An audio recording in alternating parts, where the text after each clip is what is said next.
Ndabaramukije cyane bene data bakunze ikiganiro umutima w'ubugingo amahoro y'Imana niyo ndabipfurije mu byanyu no mu banyu mutaramanye na jewe Jean Imana irambona nkabarije mpanda batunganiza nkongera nkabashikiriza kino kiganiro umutima w'ubugingo ndafite amajambo ngomba ko dusangira mu kiganiro umutima w'ubugingo cuno munsi dusoma mu gitabo c'ivyakozwe n'intumwa dusoma mu gice ca 4 hanyuma duce dusoma ku murongo wa 29 niho ngomba ko amajambo dusangira yofatira sawa dusoma umurongo wa 29 tugeze ku murongo wa 31 kandi kumbure bikunze ayane turayavuga ko mugabo tutayasomye cyane gose naho inkuru zimfasha kuvuga kuri hano majambo ziri muri no mirongo itangura imbere y'ino mirongo twumva dusome. Hanyuma rero havuga ngo ijambo ry'umutwe rivuga ngo ishengero rivyumvise risaba Imana kurinduka. Imana yacu nihimbazwe. Murongo wa 29 uvuga ngo kandi none mwami raba agahahirizo kabo uhe abasavyi bawe kuvuga ijambo ryawe bashize amanga rwose ukiramvuye ukuboko kwawe gukiza indwara ibimenyetso n'ibitangaza bikorwe mu izina ry'umushumba wawe yera Yesu. Bahejeje gusenga aho bakoraniye haratigita bose buzuzwa mpwemu yera bavuga ijambo ry'Imana bashize amanga. Imana yacu nihimbazwe bene data bakunzi ba kino kiganiro umutima w'ubugingo nta n'amajambo ngomba ko dusangira muri kino kiganiro umutima w'ubugingo aho twabonye izi nkuru zifise ijambo ry'umutwe rivuga ngo ishengero rivyumvise risaba Imana kurinduka. Iki gihe ishengero ryari ishengero rya mbere juste inyuma y'igihe Yesu Kristo yaraduze mu ijuru hanyuma abigishwa bakaronka mpwemu yera maze rero ngo batangura gukoreshwa ibimenyetso n'ibitangaza. Cyari cagihe Petero na Yohana ngo bari baduze mu mwanya w'inyuma ya sasita mu mwanya wo ku mugoroba nk'uko byari bisanzwe biri mu migenzo y'abayuda cyangwa se y'abisirayeli kuja gusenga. Barasenga mbere ngo basenga burya gatatu ku munsi, haba hamiga yo mu gatondo hakaba amiga yo ku murango hakaba n'amiga ngo yo ku mugoroba. Navuga ko bigomba kubahiriza ya orere kumbe duha tubona amadini amwe kumbure asenga ugasanga hariho amasaha kanaka bategerezwa gusenga. Hanyuma rero ngo Petero na Yohana kino gihe bagiye gusenga baduze ku rusengero bagiye gusenga. Hanyuma rero ngo basanga ngo kw'irembo ryitwa ryiza ngo hariho ikimuga cari kimaze imyaka hafi 40 kivutse. Hanyuma ico kimuga rero ngo carasegerereza abinjira bose kikabatega amaboko hanyuma bakagiha utwo bafise amafaranga bafise. Hanyuma rero ngo Petero na Yohana bibonekana yuko ngo bobo abasavye ikino kimuga kibasavye ngo bavuze ngo ifeza n'inzahabu ntabyo dufise ngo ariko ico dufise turakiguha. Ico naco sikindi ni kicavuga ngo mw'izina rya Yesu Kristo haguruka ube muzima. Imana yacu nihimbazwe. Ahantu harandyoheye yamaze igihe kitari gito kumbura segerereza. Murumva nyene umuntu afise imyaka 40 murumva ntiyarakira umwana yari amaze imyaka itari mike muri no mwuga cyangwa se muri kino gikorwa cyo gusegerereza. Hari harabuze umuntu afise ikintu kizima cyo mukura muri ano magogwa yo kuguma ari kimuga. Naho hoba harabonetse abamuha amahera menshi, naho hoba harabonetse abamuha n'agakinga kumbure bamutwarako atashe bakongera bakamugarukanako, ariko ntihigeze haboneka umuntu muri we afise ikintu kizima gishobora guhindura amateka ya kino kimuga. abamuhaye amahera bose, abamuhaye ibyo bari bafise kumbe n'ibindi byashobora gutangwa, bose barakoze nibyo kandi bagize neza, ariko hari hakenewe umuntu ashobora kumuha ikintu, umuntu ashobora kumufasha, umuntu ashobora kumuha imfashanyo ihindura ubuzima bwiwe, ihindura ubugingo bwiwe, ihindura amateka yiwe. Imana yacu nihimbaze. Rero muri kino gihe c'umuriro wa mpwemu yera, kino gihe Yesu amaze kuduga mu ijoro, aba bigishwa biwe rero nk'abarepresenta Imana mu isi, nk'ivyariho nk'intumwa za Yesu Kristo. Rero ngo kino gihe baramubwira, Petero na Yohana baravuga ngo ifeza n'inzahabu dusaba ntazo dufise. Sinzi ko bino vyasigura ngo nta nishikanwa dufise tugiye twinjiranye, nta nicinjiranwa dufise. Nutubone gutya kumbure, ngira ngo yabaravye ngo abahanga amaso, yibaza yuko ngo hari ico bahava bamuha, ariko baramuhebuza ati ivyo witeze ko tuguha, ivyo twiteze ko ntitugira namba, ariko mugabo ico dufise turakiguha.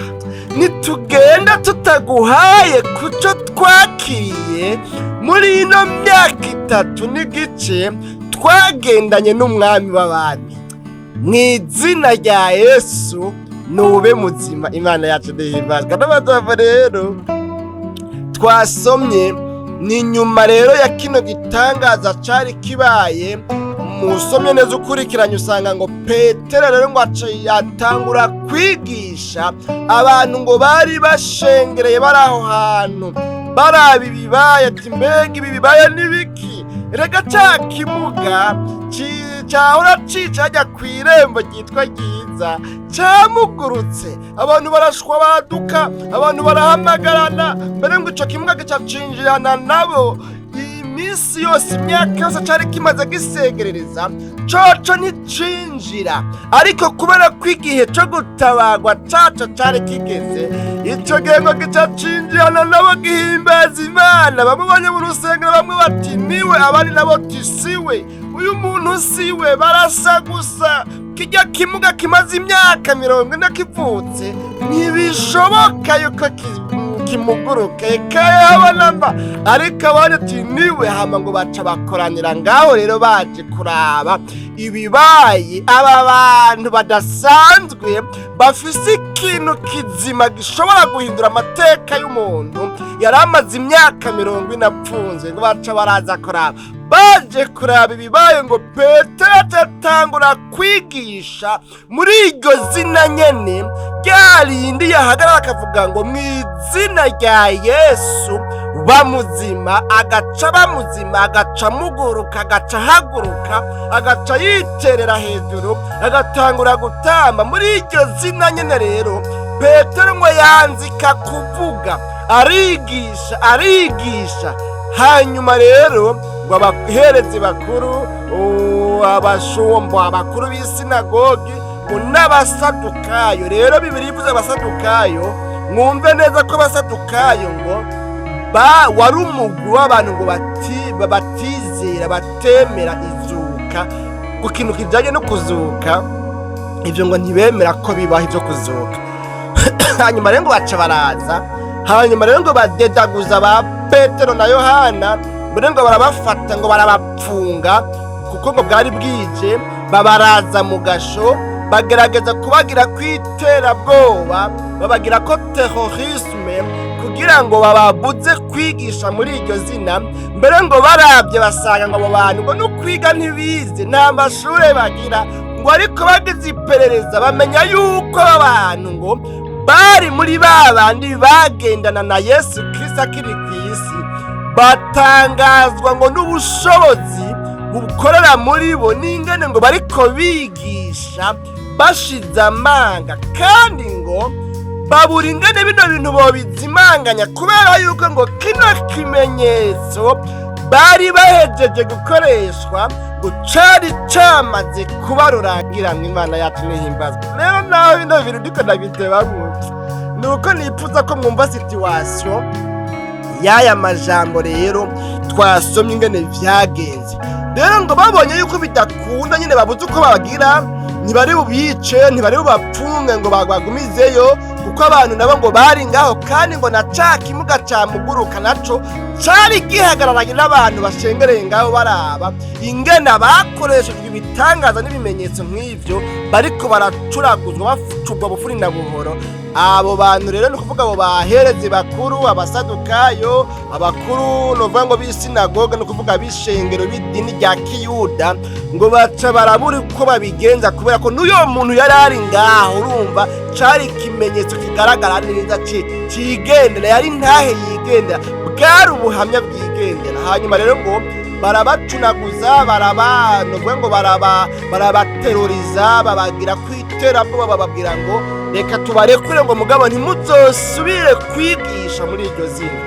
Hanyuma rero ngaho n'amajambo twasomye ku murongo wa 23, ngo ishengero ryumvise ukuntu bacuzwe bufuni na buhoro, rikumva yuko abasadukayo n'abaherezi bakuru b'idini rya Kiyuda n'abashibamye ngo bashibamiye urusengero cyangwa se isinagogi ngo bababujije ngo ntibazosubire kwigisha muri iryo zina.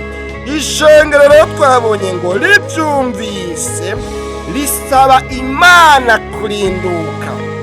Usomye ku murongo wa 20 usanga Petero na Yohana ari amajambo bavuze muri kino gihe ngo bariko baragirwa kwiterabwoba ngo bababuza kwigisha mu izina rya Yesu. Ku murongo wa 19 avuga ngo Petero na Yohana barabishura bati namba ari vyiza mu nyonga z'Imana kubumvira kubarutisha Imana, ni mu bitandukanye, kuko tweho tudashobora kureka kuvuga ivyo twabonye n'ivyo twumvise. Imana yacu nihimbazwe. Bene data bakunzi ba kino kiganiro umutima w'ubugingo cuno munsi, izi ntumwa muri kino gihe cazo, kubera ubushobozi bwa mpwemu yera bwari muri zo, zirahagarara zivuga ngo ntibishoboka, nimwirirwe muradusaba kubihora, kuko ntidushobora kumvira abantu kuruta kumvira Imana iri muri twebwe. Imana yacu nihimbazwa. Babo ntidushobora guhora ibyo twumvise n'ibyo twabonesheje amaso yacu. Imana yacu nihimbazwa. Bene data bakunzi ba kino kiganiro umutima w'ubugingo, imbere yuko amava nsozera rero ano majambo numva ryoshe novuga simpeze, ntumbereye kuvuga ngo ijambo nyamukuru ukwiye gutahana muri kino kiganiro cuno munsi n'iri jambo ry'uko ngo ishengero ryumvise ibyabaye, rikumva kandi ko bigiye gushishikara ibyo kurwanya abizera Kristo, ngo rica riravuga ngo reka dusenge dusaba Imana kugira ngo iduhe kurinduka. Noneho nitwavuga ngo Imana ibiturenganye irihamwa nirikureho, yamagaragazwa niyakureho, oyaye ahubwo tugomba dusenge dusaba Imana ngo iduhe kurinduka, iduhe gukora cyane, itwuzuze izindi mbaraga, naho kwa bugupfa tugombe dupfe, ariko dukore tuvuge dushingire intahe umwami wacu Yesu, kuko ibiri muri twebwe birabiragira, bifise ubushobozi, bifise imbaraga zituma bidakunda ko twobihora. Imana yacu nihimbazwe. Bene data bakunzi ba kino kiganiro umutima w'ubugingo cuno munsi, turi mu bihe ugushingira intahe Imana kwacu, twebwe abakristo, twebwe abakristo, twebwe abakizwa bo muri kino gihe, usanga guteye amakenga. Muri kino gihe murabona yuko hari ukwemera ukuna kuriya, ugasanga iri shengero hanini rishimikira kuri ibi mu nyigisho zaryo, aha naho ugasanga muri iri shengero naryo bashimikira kuri ibi. hariho abashimikira ku bitangaza, hariho abashimikira ku kuvugishwa mu ndimi. Nigeze guca ahantu hamwe numva urongoye amiga ariko aravuga ngo vugishwa mwese, ngo vugishwa mu ndimi, ngo vugishwa mu zindi ndimi, ngo senga mu zindi ndimi. Baca baraduka bose bavuga ibintu nari kubavuga ngo by'ibiharadawa, ariko mugabo n'uburenganzira bwabo. Kandi murazi yuko nyene agateka kazina muntu ka kiremwa muntu muri kino gihe ni hatari. Ibyo wundi utavyemera ntiwoca ugenda urabisiba, wewe uvuga ibyo wemera. Ndazi umuntu yigeze gupfegegwa nuko ibyo yemera yagombye kubirutisha ibikorwa muri kino gihugu byose, agomba kwerekana ko ibyo wiwe ariko kuri konyene. Byaramukwegeye kuko muri kino gihe bikimeze gutya, ntibikunda yuko ibyo bita ukuri ari byo bizoganza isi yose, kuko ni isi y'umwiza. Ikibi kibana n'iciza muri ino si. Imana yacu nidutabare, kandi imbere uravye usanga ikibi na bene co aribo novuga ngo ni sezo yabo, ni igihe cabo co kuganza isi. Imana yacu nidutabare. Bene data bakunzi ba kino kiganiro umutsima w'ubugingo, ico gihe baca baravugishwa bose. Ndariko navuga ngo rero usanga abana bashimikira kuri bino, bajye nabo bagashimikira kuri bijya. Hanyuma rero murambona ugasanga umuntu biramworoheye cyane guhindura ukwemera kwiwe akaja mu kwemera kwa hariya kwa bariya. Kandi ukurikiranye ugasanga si kubera ko yahindutse, si kubera yuko biriya bintu bimwemeza, ahubwo ni kubera yuko muri kino gihe ushobora gucumuzwa n'akamanyu k'umutsima. Ugasanga nubwo biriya bintu atavyemera, nubwo kuriya kwemera kwa bariya bantu uyu muntu atakwemera, ariko mugabo agahitamwo kugendayo kugira ngo gusa aronke umurariro, aronke utwararira. Nimba umuntu ari umucuraranzi akaba yoja gucuraranga mu kabare, agaheba iby'ubukizwa, agaheba iby'urugendo ruja mu ijuru, kubera yuko hariya hantu yumvise y'umushahara ufadika kumbura. Hari n'igihe usanga udafadika, ugasanga noneho si mu kabare data wanje, umuntu akava mu kwizera ko mw'ishengero asengeramwo, novuga ngo yakijijwe, arahinduka, akugwa mu byaha, ahabwa ubushobozi bwa mpwemu yera, arakira indwara, arakizwa ibyaha, aba umuntu muzima, aba umuntu mwiza, aba uwemera Kristo Yesu. Kandi abantu bose bari bamuzi ubwa mbere bamuravye bakabona yarahindutse. Ariko mugabo ukaza wumva muri kino gihe ngo wa muntu yarabivuyemwo, yagiye ahanaka, bashimikira ku nyigisho nizi, atari kubera yuko izo nyigisho zemera,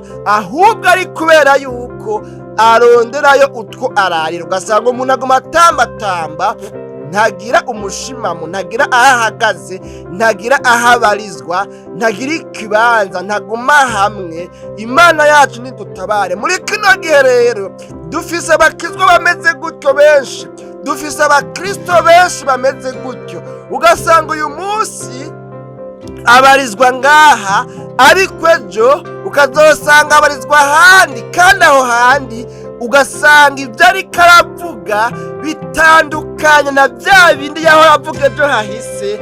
Kubera iki? Hariya hantu baramwangaje, hariya hantu bamuhaye akazi, hariya hantu bamuhaye utwararira. Imana yacu nidutabare. Rino shengero rya mbere ryo mu gihe cy'intumwa rero riravuga ngo twebwe kama mbaya mafu, tugomba dupfe, tugomba tunyongwe, tugomba tubambwe nk'uko umwami wacu yabambwe. Ariko ntiturota duhindura inyigisho twahawe. Izi nyigisho turemera tugombe tuzizire, ariko mugabo tuzigumamo. Ahubwo rero Imana nidutabare, itunyarukirize, iducanire, itwuzuze ubundi bushobozi, itudomekesha umuriro wa mpwemu yera, kugira ngo tubashe gushingira intahe Yesu. Ibisigaye birabisha. Imana yacu nidutabare. Bene data bakunzi ba kino kiganiro, umutima w'ubugingo cacu cuno munsi tugomba duhave dusenga Imana. Mwihanganire y'amajambo murumva yuko baba doga umwanya wo kuyasigura ngo musubire ndayasome hanyuma duce dusenga, kuko uko biri kose wamaze kumva nawe ibikuraba ico ukwiye gukora. Twabonye havuga ngo rero ngo kandi none mwami raba agahahirizo kabo, uhe abasavyi bawe kuvuga ijambo ryawe bashize amanga rwose. Ukiramvuye ukuboko kwawe gukiza indwara, ibimenyetso n'ibitangaza bikorwa mu izina ry'umushumba wawe yera Yesu. Bahejeje gusenga, aho bakoraniye haratigita, bose buzuzwa mpwemu yera, bavuga ijambo ry'Imana bashize amanga. Imana yacu nihimbazwe. Bene data bakunzi ba kino kiganiro, murumva ivyabaye. Barasenga ati Imana niwumva agahahirizo kabo. Haremajambo twarenganye ku murongo wa 27 havuga ngo kandi by'ukuri muri iki gisagara Herode bo na Ponsiyo Pilato hamwe n'abanyamahanga n'imiryango ya Isirayeli bakoraniye kurwanya umushumba wawe yera Yesu, uwo warobanuje amavuta ngo bashitse iby'ukuboko kwawe, iby'ukuboko kwawe n'inama yawe byari byaragabiye byose ko bizoba. Imana yacu nidutabare. Kino gihe rero ngo Pilato, Ponsiyo Pilato, yeye n'abandi bari babahagurukiye. Hanyuma rero barasenga ati Imana cane yumvira amasengesho basenze, barira binginga Imana bavuga ngo hariho vyinshi twari gusaba, ariko umutwaro dufise n'umutwaro usaba ngo twongere inkomezi, twongere ubushobozi, twongere izindi mbaraga zo gushishikara, zo kubandanya. Ntidushaka kubivamwo, ntidushaka kwemera kurekura, ntitugomba guhorasha, oyaye, ntitugomba guhora ibyo twakumvanye n'ibyo twakubonanye. Naho ibihe turimwo bigwanya ibyo twakubonanye n'ibyo twakumvanye, ariko twiyemeje gushishikara. Turakwinginze rero, twoshobozwa byose nawe uduha inkomezi, twebwe ntitwovyishoboza. Mana twambika ubushobozi butubashisha kurinduka igihe turimwo n'igihe kibi, igihe turimwo n'igihe kigoye. Turasabye udushoboze kurinduka kugira ngo tubashe kugushingira intahe. Imana yacu nihimbazwe. Bene data mukurikiranye kino kiganiro, icompa amajambo akaba iwanyu, ico mukayirabisha kukaraba mbega ufise ubushobozi bungana gute bukubashisha gushingira intahe Imana.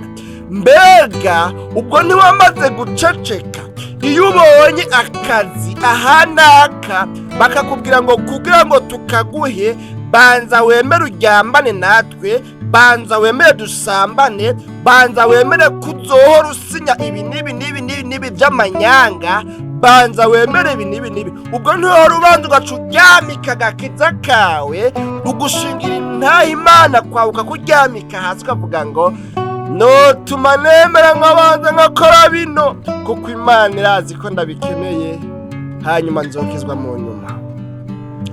Nimba bihora bigenda gutyo, ni kubera yuko ata bushobozi bwa mpwemu yera ufise.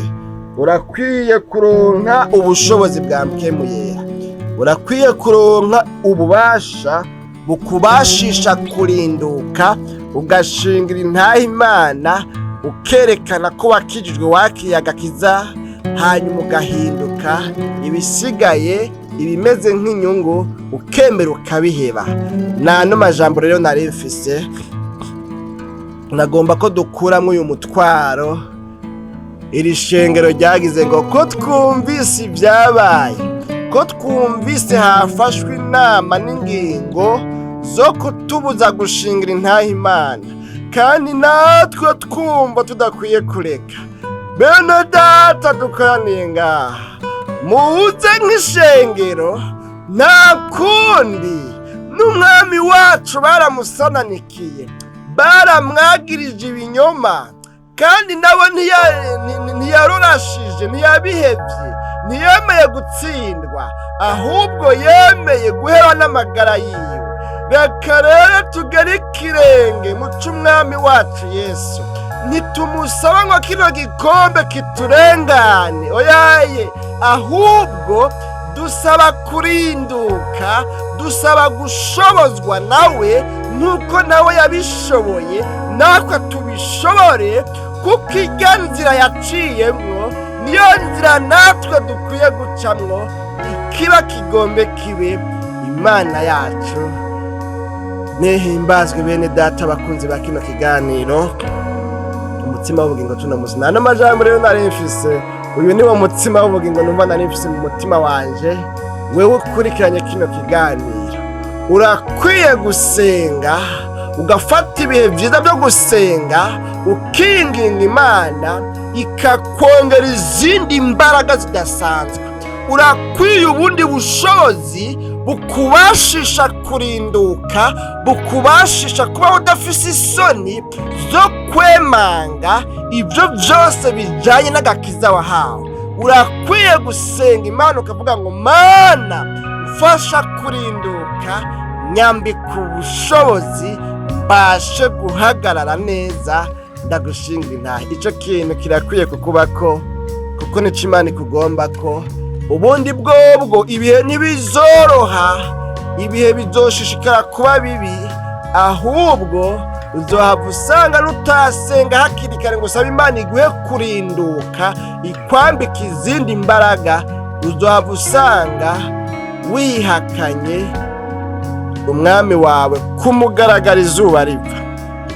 Ariko ibyo sivyo byari bikwiye, kandi sivyo byari bibereye. None rero ico Imana igomba kusenga kugira ngo iguhe ubundi bushobozi, widetermine, wiyemeze, ufate ingingo, udeside ngo sindara canke sindota ndabivamwo, ahubwo reka ndondera izindi mbaraga. Kandi tubonye ngo iri shengero Imana iciye izindi mbaraga, ubundi bushobozi.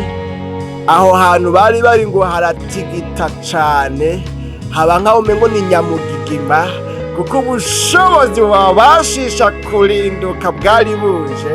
Baca barabandanya, kandi mukurikiranya amakuru muzosanga intumwa za Yesu Kristo hamwe n'ishengero ry'aho hambere bagize ibibazo bidasanzwe, baremeye baricwa, baremeye baragirirwa nabi. Imana yacu nidutabare. Murazi ibya ba Stefano n'abandi. Imana yacu nidutabare. None rero ko babishobojwe na buno bushobozi bwababashishije kurinduka, nawe urakwiye kwambara ubwo bushobozi, ukwiye kubusaba, ukwiye kwemera intege nke zawe, aho byakugoye, aho byakunaniriye, ukavuga ngo Mana ntabara, wiza kw'imbabazi, nyambika ubundi bushobozi mbashe kunesha, kandi bica bikunda, bica bigenda neza. N'ano majambo reka dusenga Imana, numuhombe umuntu bino avyumva akabifata utwininga, akabifata ibisanzwe. Numuhombe umuntu abona yuko yamaze kwihakana Yesu. Erega iyo umuntu acumuye, iyo umuntu aneshejwe n'ico ariko kiramugerageza, icamugerageza burya ni nkaho kirariko kimubwira ngo niwihakane ukugororoka, niwihakane Yesu. Rero iyo umuntu acumuye agabitanije aba yihakanye, abaneshejwe, abatsinzwe. Ni umuhomberero umuntu abona ko bihora bimushikira, ahora atsindwa, ahora aneshwa, ariko mugabo ntagire umutwaro wo kuvuga ngo Mana nyambika ubundi bushobozi bwo kunesha. Uyu muntu n'umuhombe, namwe muravyumva, kuko azoguma muri ivyo hanyuma bigwemwo. Igihe c'amahigwe kuri we kizohava kimurengana, ariko ico si Imana yagomba. Imana yagomba yuko uyu muntu ahaguruka agasenga, akambaza Imana, akayisaba ngo imuhe ubushobozi bwo kurinduka. Nano majambo reka dusenga Imana, tuzosura mu kiganiro umutsima w'ubugingo c'ubutaha. Mwami w'abami Yesu, tugushimiye kuri ano majambo udushoboje kubwira abantu bakunzi ba kino kiganiro umutsima w'ubugingo. None rero ngwino ugendere iyi mitima yumvise aya majambo, ushishikare uyagure mu mitima yabo, uyaherekereshe ibimenyetso n'ibitangaza, agire ikintu gishasha arema muri bo, kugira ngo babashe kurinduka, gusenga no kurwana urugamba rwo gushingira intahe Imana n'agakiza bakiriye. Urakoze, ibyo ugomba byose bishishikare kubabako. Mu izina ryawe ryera Kristo Yesu niho tubisabye tuvyizeye, amen.